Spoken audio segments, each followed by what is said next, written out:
IAP Podcast, temporada 1, episodio 3, Instituto de Administración Pública del Estado de Chiapas.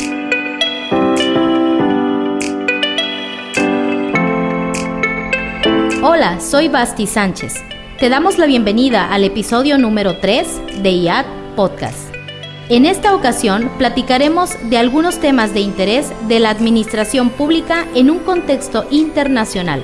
Un tema tan amplio y tan interesante que lo dividiremos en 2 episodios.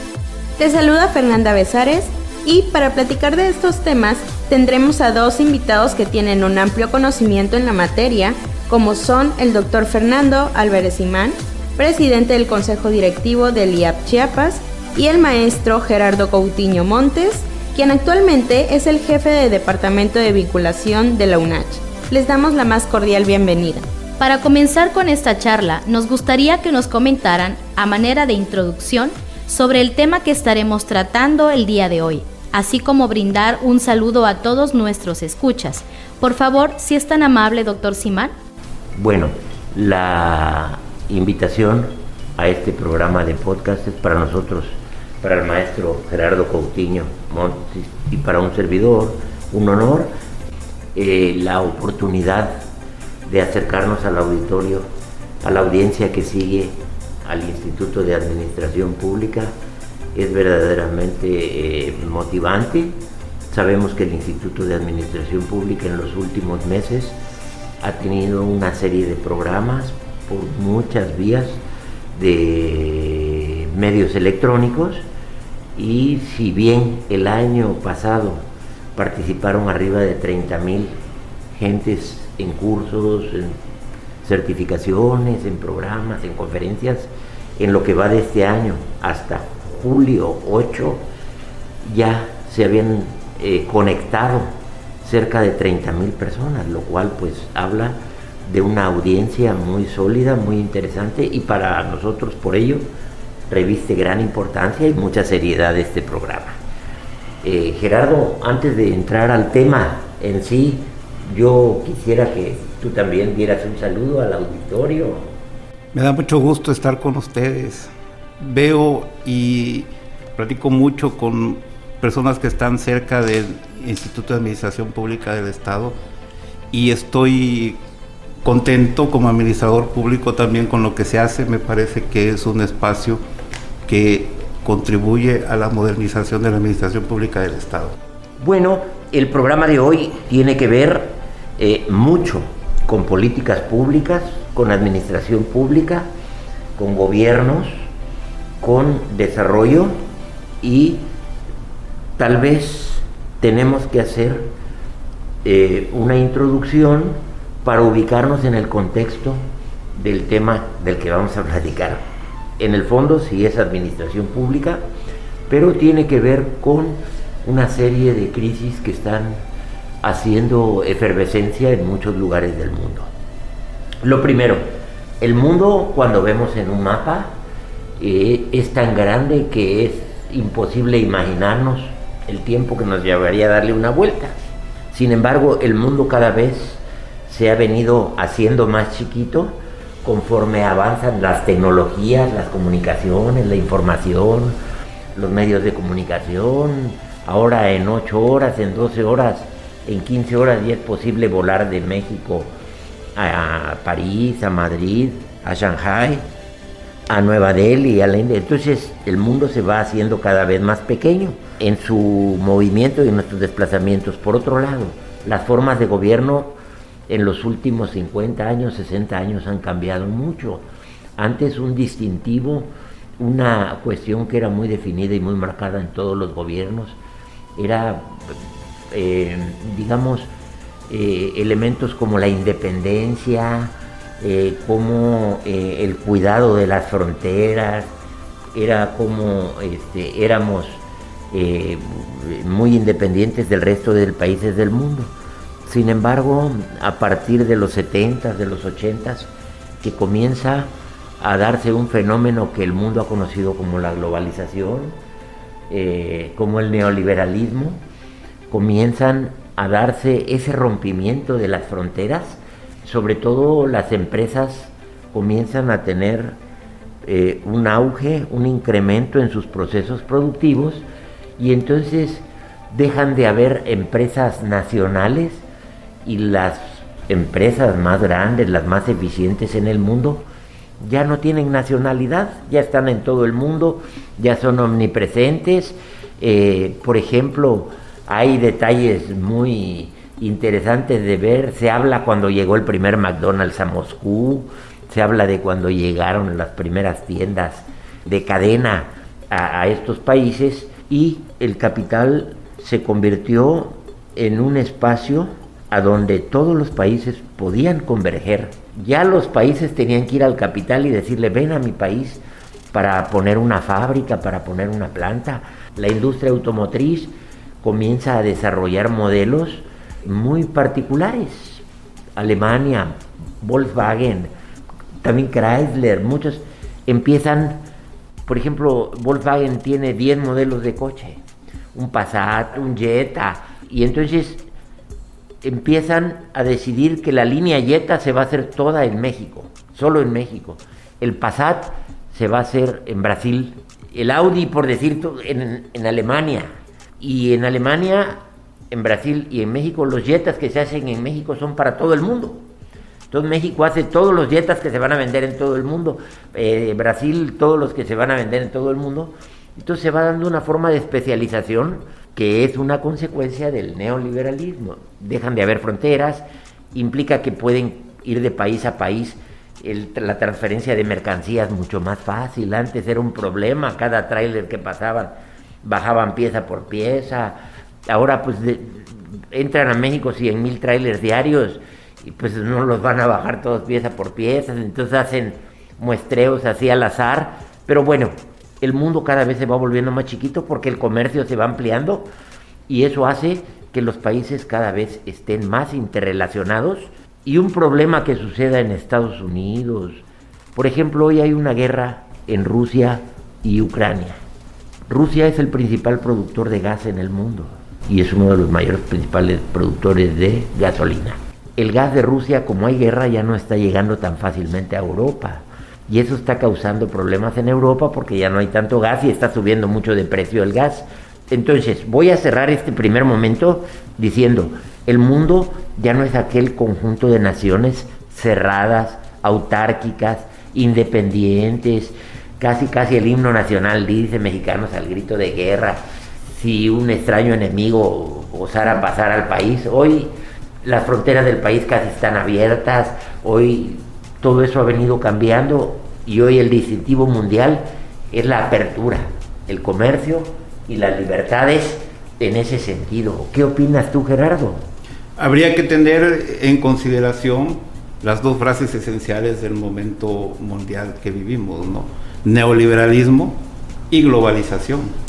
Son complementarias, son incluso pudieran tomarse como sinónimos, pero en realidad son diferentes, ¿no? La globalización se refiere a un fenómeno cultural, internacional, político y económico, ¿no? Y el neoliberalismo es simplemente un sistema de medidas económicas. Oye, Gerardo, explícanos un poco cuáles son las características de la globalización, algunas características para que nuestra audiencia y nosotros mismos estemos más en el contexto. Características de la globalización y características del neoliberalismo. El neoliberalismo son temas evidentemente económicos: contención de la inflación, mayor productividad, tendencia a la internacionalización de la producción, ¿no? Producir por segmentos, ¿no? Comentaba usted de los automóviles. Los arneses se hacen en México probablemente, el chasis tal vez en Taiwán, el sistema computarizado del automóvil tal vez en Singapur, y luego se busca un lugar donde se ensamble, ¿no? Correcto. Ya luego se busca un lugar donde venderse, que serían los mercados más grandes, ¿no? Y entonces ese sistema está entrelazado, enlaza muchos países, ¿no? La producción hace que sea un sistema que esté inmerso varios países, ¿no? Abarata costos, abarata salarios y abarata el producto final, ¿no?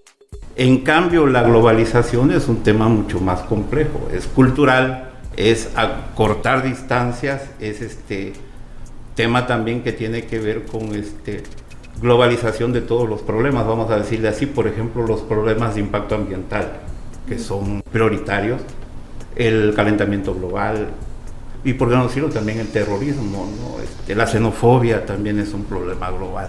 Gracias por tan clara introducción al tema.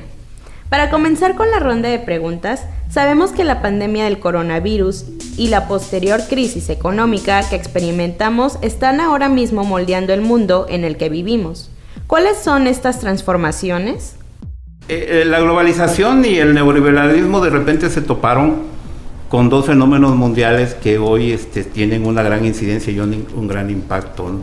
La pandemia del coronavirus y los problemas de salud pública que le ha dado al mundo en estos momentos, y el otro tema también tiene que ver con la crisis económica. Los modelos económicos se hablan de que se agotan, van perdiendo la velocidad con la que se les imprime, se va agotando el crecimiento, va disminuyendo, el crecimiento económico me refiero, ¿no? Y entonces hay que replantear los términos de la economía. Ese fue el contexto en el que llegó la pandemia del coronavirus, un contexto en donde desde el 2007 tuvimos una crisis económica financiera mundial de alcances que todavía se resentían antes de la pandemia, ¿no? Y precisamente después de la pandemia nos ha provocado un problema de salud pública, primero hay que decirlo, que fue lo prioritario, y después de un problema de crisis económica que tiene que ver con la falta de control sobre la inflación, que respondió a un problema precisamente del sistema comercial internacional. En algún momento se suspendieron o se cancelaron los sistemas de producción, es decir, las cadenas de producción, lo que abastece al consumidor final. Ese es el momento en que estamos viviendo. El impacto ha sido tremendo en todos los aspectos, el cultural, el político, precisamente el comercial, y eso implica que fue un impacto que lo resintió la globalización y también el sistema económico que descansa sobre términos neoliberales. Ya nos dice Gerardo que el mundo en su proceso productivo es una maquinita que va trabajando, y en muchos lugares del mundo, en América, en Europa, en Asia, la división internacional del trabajo, la capacidad de poder dividir por secciones la hechura de un carro, por ejemplo, surge a partir de la eficiencia. Bueno, pues en todo el mundo está distribuido. Así como está la distribución, las cadenas de producción regadas, la llegada de la pandemia, que fue gradualmente visitando muchos países. Recordamos que comenzó en China, un noviembre, diciembre comenzó a haber información. Ya en enero los chinos confirmaron que sí era una epidemia, ya confirmaron lo que el mundo temía, porque ya habían llegado algunos enfermos, pero no se confirmaba. Ya la Organización Mundial de la Salud, ya en marzo, en julio, en septiembre empiezan a aparecer en Europa, y empiezan a aparecer en África, y entonces el contagio viene gradualmente, pues porque somos 8,000 millones de personas por el mundo, que todos como hormiguitas nos movemos, y de alguna manera alguien, es que es increíble, alguien que ayer estuvo caminando en el centro de Shanghái puede andar hoy en la plaza aquí en el centro, en Tuxtla, y ni parece, pues, pero pues pudo haber importado el virus y contagiar. El contagio de esta enfermedad, evidentemente, desconocida, nueva, comenzó a causar muchas muertes, y la determinación más sana que pudo haber tomado la Organización Mundial de la Salud fue la de suspender todos los procesos productivos, porque había concentración, porque había reuniones de gente, y se ordena como la medida más sana el confinamiento, y al irse a confinamiento casi todo mundo, pues se paran las plantas de producción, y eso particularmente en productos como microprocesadores de automóviles, de computadoras, de teléfonos celulares.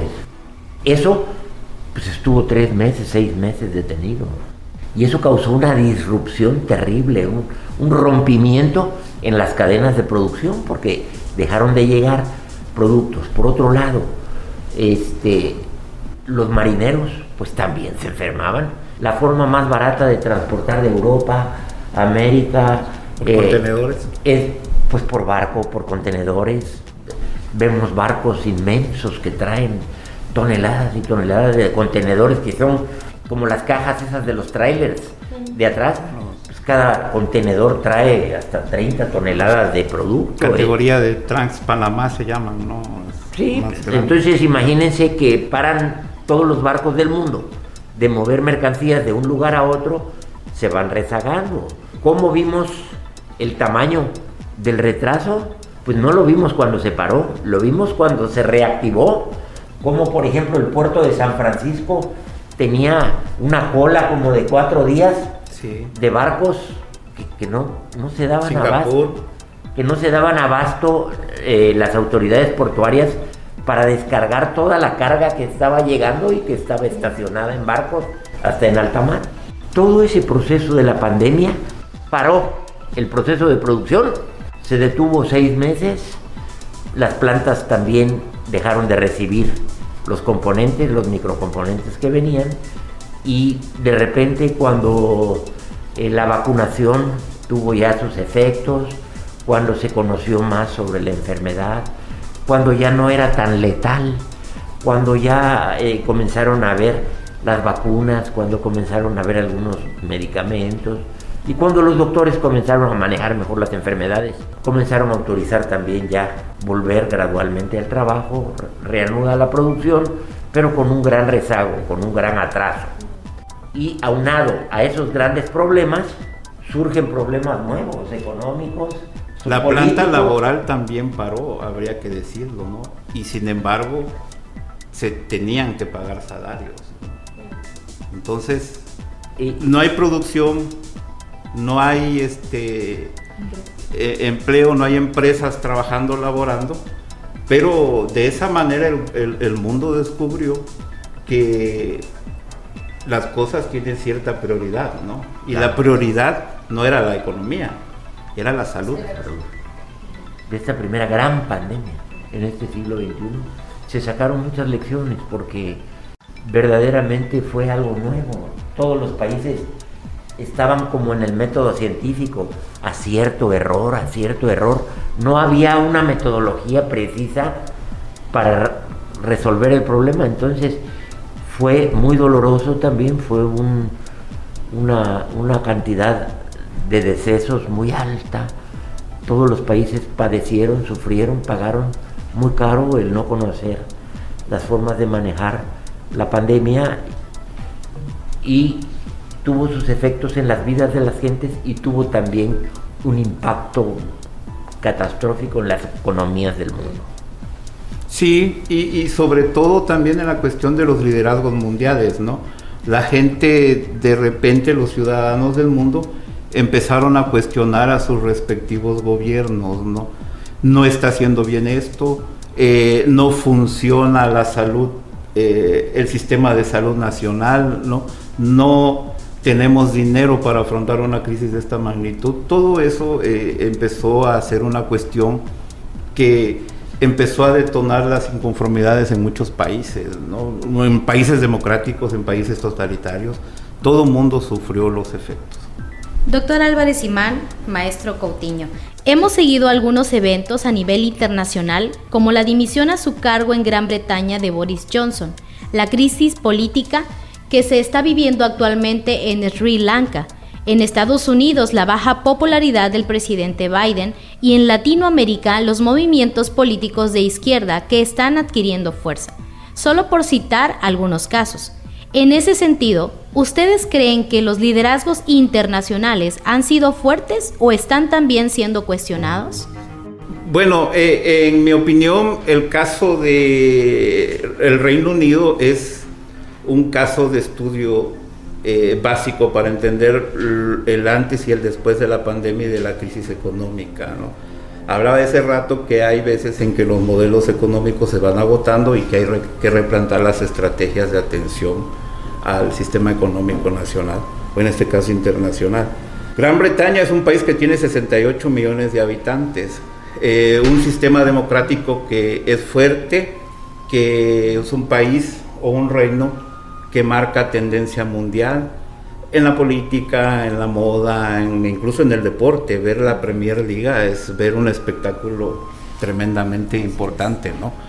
El liderazgo del primer ministro fue cuestionado por asuntos que tienen que ver con la cuestión de que parece ser que tuvo algunos excesos, ¿no?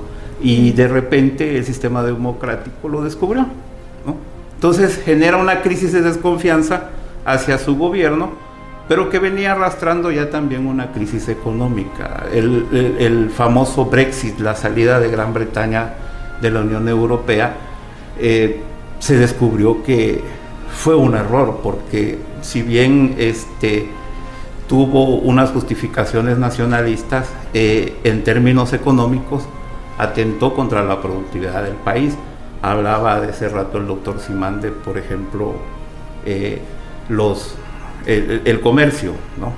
Como los choferes de otras nacionalidades de repente ya no tienen entrada al país y tienen que seguir un proceso de composición de su estatus migratorio, ¿no?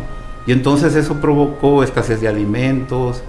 Sobre todo yo pienso mucho en los jóvenes del país que de repente pierden una movilidad para estudiar una maestría, es decir, para irse a otro país, para llevar tecnología a su país, para expandir el conocimiento. De repente ya no podrían hacerlo porque ya son extranjeros, ¿no? Por eso es muy importante entender qué pasó en Gran Bretaña, pero también en otros países hubo crisis en los liderazgos. Hace unos momentos nos enteramos de que renunció el presidente del Consejo de Ministros de Italia, ¿no? Mario Draghi, y ese es otro país europeo, ¿no?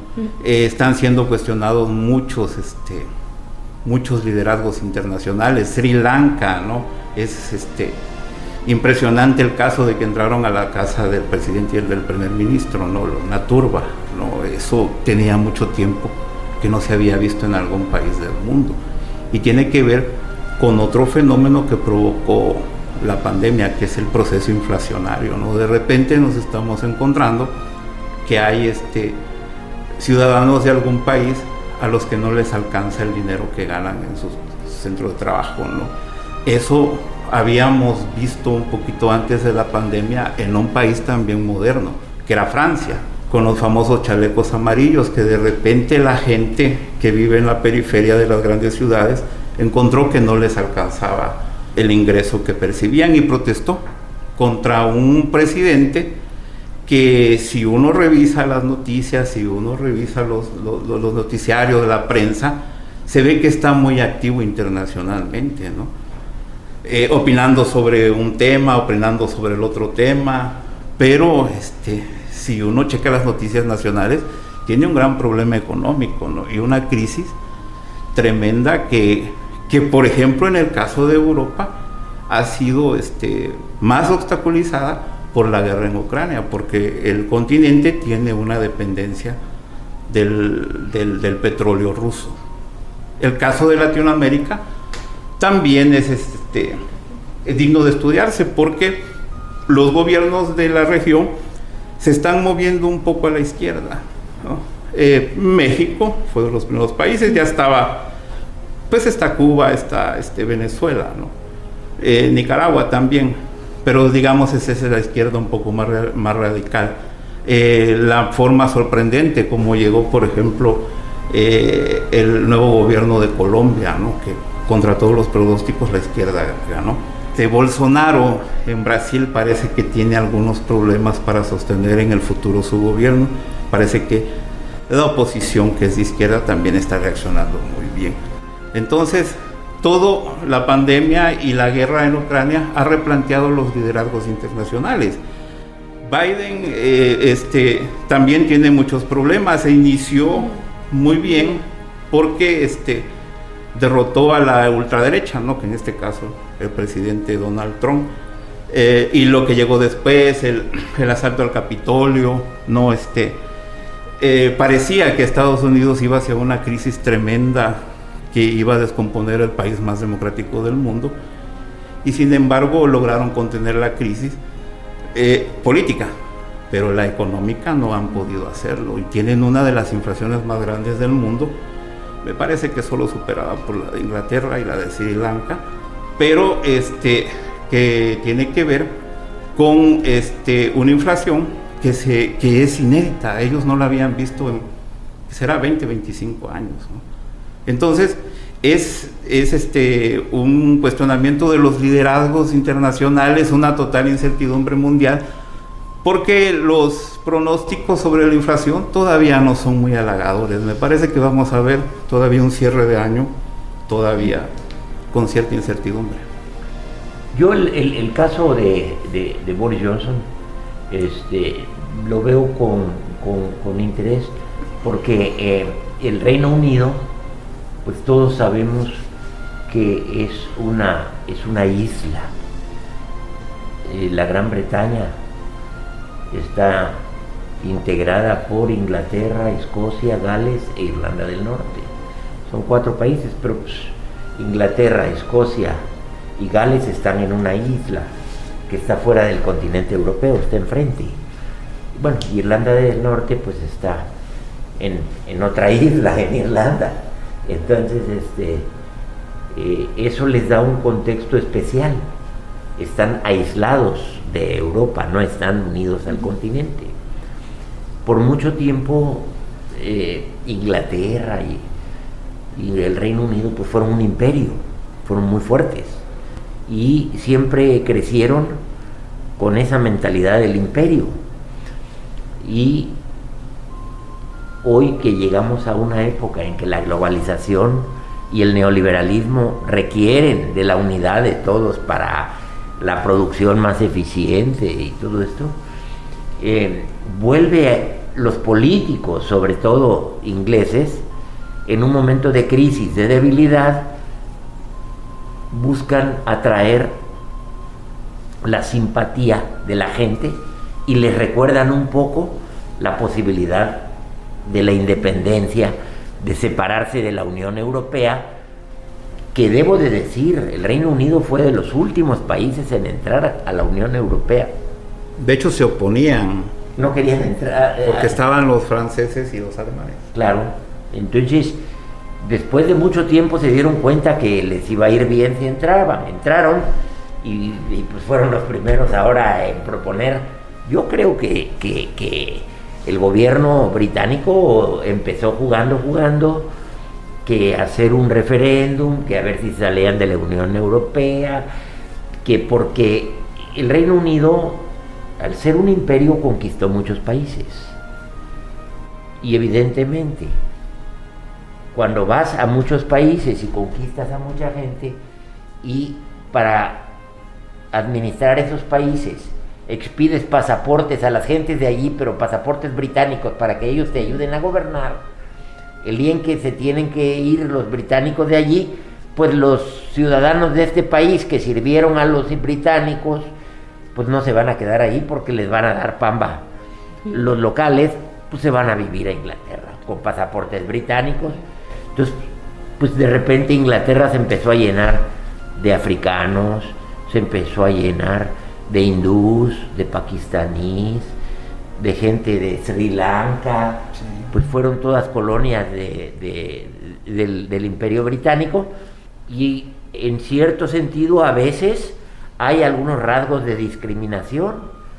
Recordamos que los ingleses pues tienen orígenes anglosajones y son gente muy blanca, muy rubia, y entonces cuando ven a gente así cafecita o morenita o amarillito de Asia, no les hace mucha gracia, no a todos, pero a algunos. Entonces todos esos principios un poco racistas, en algunas gentes sí encuentran simpatía. Entonces comenzaron jugando a que la llegada de gentes de la Unión Europea les quitaban el empleo, la llegada de los africanos, la llegada de los otros, les quitaban el empleo a los locales, y jugando hacen el referéndum y sale el referéndum que pues que sí, que se salgan de la Unión Europea y vaya paquetazo, porque la Unión Europea es, después del mercado, del Tratado de Libre Comercio de América del Norte, que es México, Estados Unidos y Canadá, que es el mercado más grande del mundo, el segundo es el de la Unión Europea. Pues es un mercado, y sobre todo el mercado europeo es increíble, los cientos de miles de camiones que entran todos los días a Inglaterra, a la isla. Imagínense que ya hay un túnel que conecta la isla con Francia, es un túnel de 36 kilómetros, 24 millas, que los camiones pasan en tren.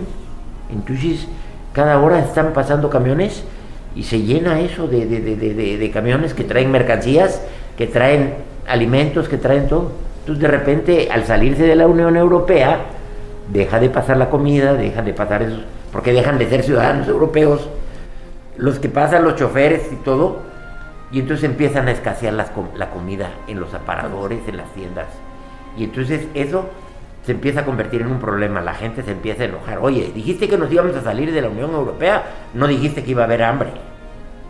Y luego pues viene se suman problemas como esos de que Boris Johnson prohíbe que en la parte de la pandemia que la gente salga, y a él lo cachan haciendo fiestas, celebrando y sin cubrebocas y todo esto, y lo cacharon como 2 o 3 veces. Sí. Y luego pues el último asunto, el de un funcionario público muy cercano a él, que tuvo algunos rasgos ahí, no sé, de acoso hacia otros funcionarios. Sí. Entonces pues se le juntaron, y yo creo que ya lleva como un año así.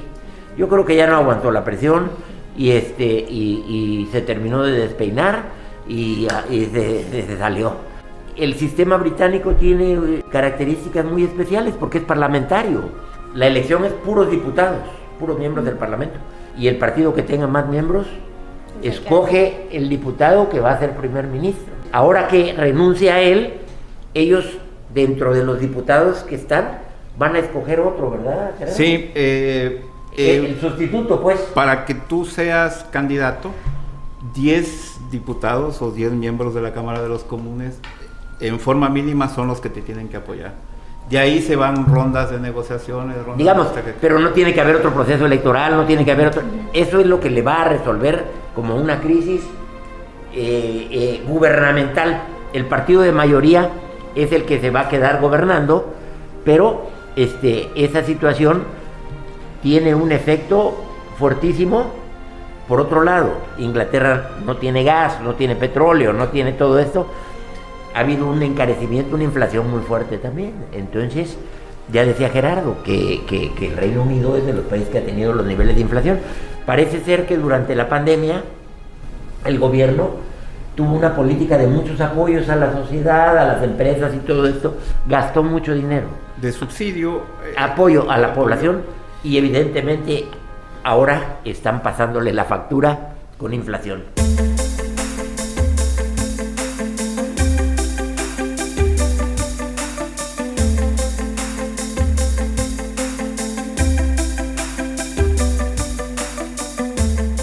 Agradecemos el tiempo que nos han brindado y el darnos la oportunidad de escuchar sus opiniones tan interesantes en esta primer parte de la plática que continuaremos en el siguiente episodio. Se despiden de ustedes Basti Sánchez y Fernanda Besares. En la edición Rafael Gómez Aguilar y en la producción Jesús Rosales Guzmán. Te esperamos en el próximo episodio de IAP Podcast.